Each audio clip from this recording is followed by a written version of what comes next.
Bendiciones en este martes 5 de julio y martes perteneciente a la 14ª semana del tiempo ordinario, donde el Evangelio de Mateo, principalmente el capítulo 9, se sigue convirtiendo en el eje con el que venimos reflexionando y que viene muy a tenor de lo que hablábamos el domingo pasado sobre la vocación, sobre el llamado. Recordemos que por el bautismo adquirimos una triple dimensión, la de sacerdotes que celebramos a Dios, que lo honramos a través del culto, de reyes porque evidentemente nos formamos parte del reino de Dios y lo construimos juntos, y también el de profetas.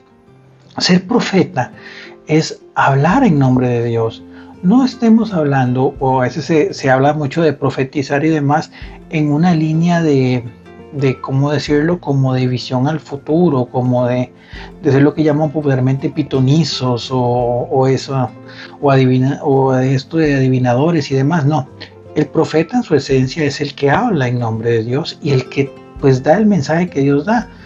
Obviamente en el Antiguo Testamento encontramos casos de profetas que anuncian situaciones, que llaman a la que pues también pues en algunos casos donde pudo haber habido algunos desastres y demás, pero siempre la idea es pues justamente ese sentido y llamado de conversión. De hecho, la primera lectura nos recuerda a uno de ellos, que fue el profeta Oseas, quien vive en un momento muy complicado de la época de Israel y bueno, le toca anunciar y denunciar en un momento muy difícil donde el pueblo de Israel había dado mucho la espalda a Dios. Entonces, es importante recordar ese profetismo como esa vocación a hablar en nombre de Dios, de transmitir el mensaje de Dios.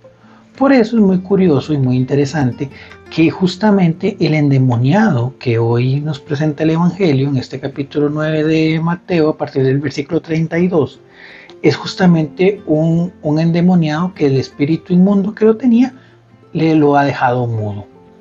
Y es uno de los grandes problemas y una de las grandes acechanzas que actualmente tenemos a nivel de nuestra vida de iglesia, que es justamente el quedarnos callados, el mantener silencio cuando pues se ataca a la iglesia, cuando se burlan de Jesús, cuando se burlan del Evangelio, cuando se empiezan a propagar ideologías que pues atentan contra la vida, contra la familia, y nuestra opción normalmente es quedarnos callados.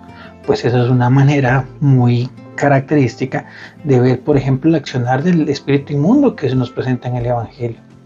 Porque nos cerramos, porque nos callamos a ser voz de profetas en medio de un mundo que necesita escuchar el mensaje. Entonces ahí es donde hay una maravilla de la gente, porque la gente de una u otra manera requiere escuchar del Evangelio, requiere sentir la vida en el Evangelio. Claramente habrá personas que se creen muy conocedoras, tanto dentro como fuera de la iglesia, que querrán desmeritar esa labor profética, esa labor de gracia que normalmente se puede presentar en la iglesia, pero ahí está la fuerza de Cristo que nos impulsa a mantenernos firmes. Finalmente, vivimos en un mundo muy difícil. Se vienen dando muchas situaciones. Hace poco, creo que todos sabemos y hablamos ayer un poquito sobre estos jóvenes, porque no podemos hablar únicamente de este muchacho Marco Calzada, sino un muchacho que también fue asesinado anteriormente en San José de Costa Rica. Vemos tiroteos constantes. De hecho, ayer en la fiesta del 4 de julio en Estados Unidos, pues seguimos viendo personas que atentan contra la vida de otros y se nos vuelve muy difícil a veces sentir esa paz. Vivimos en un mundo convulso donde las drogas, la violencia, el desamparo de muchas personas, la corrupción de los gobiernos, la indiferencia de los demás seres humanos, pues nos conducen a perder mucho la esperanza.